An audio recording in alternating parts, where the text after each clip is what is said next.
چھٹا پہلو جو ہمارے لیے اور سب کے لیے مفید ہے وہ کیا ہے؟ عبادت کے بعد اس کی قبولیت کی دعا کرنا اور توبہ اور استغفار کرنا۔ جیسے ہمارا ایک عام مزاج ہے کہ آدمی عبادت کر لیتا ہے تو سمجھتا ہے کہ اس نے کوئی کمال کر دیا، جبکہ عبادت کرنا اللہ کی توفیق ہے۔ اللہ جسے توفیق دے وہی اللہ کے آگے سر بسجود ہوتا ہے، اور عبادت کے بعد توبہ اور استغفار اور قبولیت کی دعا کرنا، عبادت سے بندہ اللہ سے قریب ہوتا ہے۔ تو پھر آپ کہیں گے کہ توبہ اور استغفار تو گنہگار کے لیے ہے، نمازی کو توبہ اور استغفار کی کیا ضرورت ہے؟ اللہ کے نبی صلی اللہ علیہ وسلم نے جو ہمیں سبق دیا، سلام پھیرتے ہی تکبیر کے بعد 3 بار استغفر اللہ توبہ اور استغفار۔ جب بندہ عبادت کرتا ہے تو عبادت کی ادائیگی میں بھی غلطیاں ہوتی ہیں۔ جو جتنا بڑا کام کرتا ہے اتنا ہی شیطان اس کے قریب آتا ہے۔ حج کرنے والا زیادہ خطرے پہ ہوتا ہے کہیں شیطان ریاکاری نہ داخل کر دے۔ صدقہ کرنے والے کے پاس بھی شیطان آتا ہے اور اس کی نیتوں میں داخل ہو کے ریاکاری میں نہ ڈال دے۔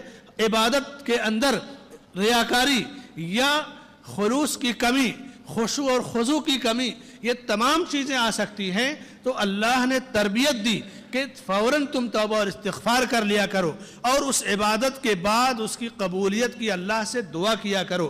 ابراہیم اور اسماعیل علیہ السلام نے جب کعبہ کی تعمیر کی، دنیا کا کتنا مقدس کام ہے، جب سے کعبہ بنا کتنے اربوں خربوں لوگوں نے طواف کیا، اور اللہ کا مقدس گھر جب تعمیر ہو رہا ہے تو ابراہیم علیہ السلام کسی قسم کی اور گفتگو کے بجائے اللہ سے کہتے ہیں وَإِذْ يَرْفَعُ إِبْرَاهِيمُ الْقَوَائِدَ مِنَ الْبَيْتِ وَإِسْمَاعِيلُ رَبَّنَا تَقَبَّلْ مِنَّا إِنَّكَ أَنْتَ السَّمِيعُ الْعَلِيمُ۔ اے میرے رب، تو اسے ہماری جانب سے قبول کر لے، تو سننے اور جاننے والا ہے۔ حکم اللہ کا ہے۔ حکم کس کو دیا؟ خلیل اللہ کو۔ کام کیا ہے؟ تعمیر کعبہ۔ شہر کیا ہے؟ شہر مکہ۔ یعنی ساری چیزیں اعلیٰ درجے کی مکہ کے اندر اللہ کا گھر، اللہ کے خلیل اللہ کے حکم سے بنا رہے ہیں، پھر بھی کہہ رہے ہیں کہ ربنا تقبل منا انک انت السمیع العلیم۔ میرے بھائیوں، ہم اور آپ ذرا اپنی عبادتوں کا جائزہ لے لیں، چاہے قربانی ہو، روزہ ہو، صدقہ ہو، حج ہو، کیا ہم قبولیت کی دعا کرتے ہیں؟ حاجی کو پھول مالے سے ایئرپورٹ سے رخصت کیا جائے گا، آئے گا تو جلوس کے ساتھ پھول مالے سے استقبال ہوتا ہے، جبکہ سفر سے آنے کے بعد مسنون تو یہ ہے کہ مسجد میں جائے، 2 رکعت نماز پڑھے، پھر اپنے گھر جائے، قبولیت کی اللہ سے دعا کرے۔ لیکن شیطان وہیں داخل ہو جاتا ہے، کیمرامین آئے گا، میڈیا والے آئیں گے، اخبار والے آئیں گے۔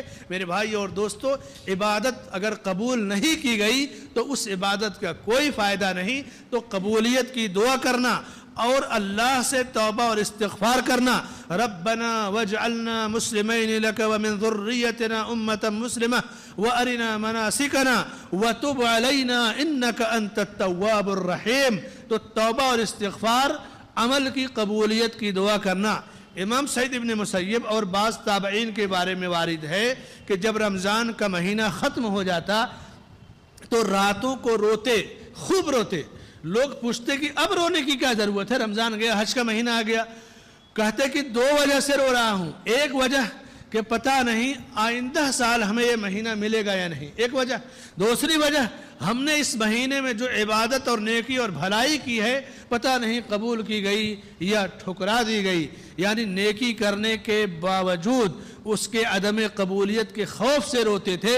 تتجافى جنوبهم عن المضاجع يدعون ربهم خوفا وطمعا ومما رزقناهم ينفقون۔ تو یہ انبیاء کی صفت تھی، ابراہیم علیہ السلام کی صفت تھی، ہمارے نبی کی صفت تھی۔ یہ ہمیں اپنانا چاہیے کہ عبادت چھوٹی کریں یا بڑی، چھوٹا نیکی کا کام ہو یا بڑا، جب اللہ کو راضی کرنے کے لیے کریں تو اللہ سے اس کی قبولیت کی دعا کریں، اور عبادت کے بعد توبہ اور استغفار کر لیں تاکہ عبادت کی ادائیگی میں جو خلل یا جو نقص یا جو کمی ہو وہ توبہ اور استغفار سے دور ہو جائے۔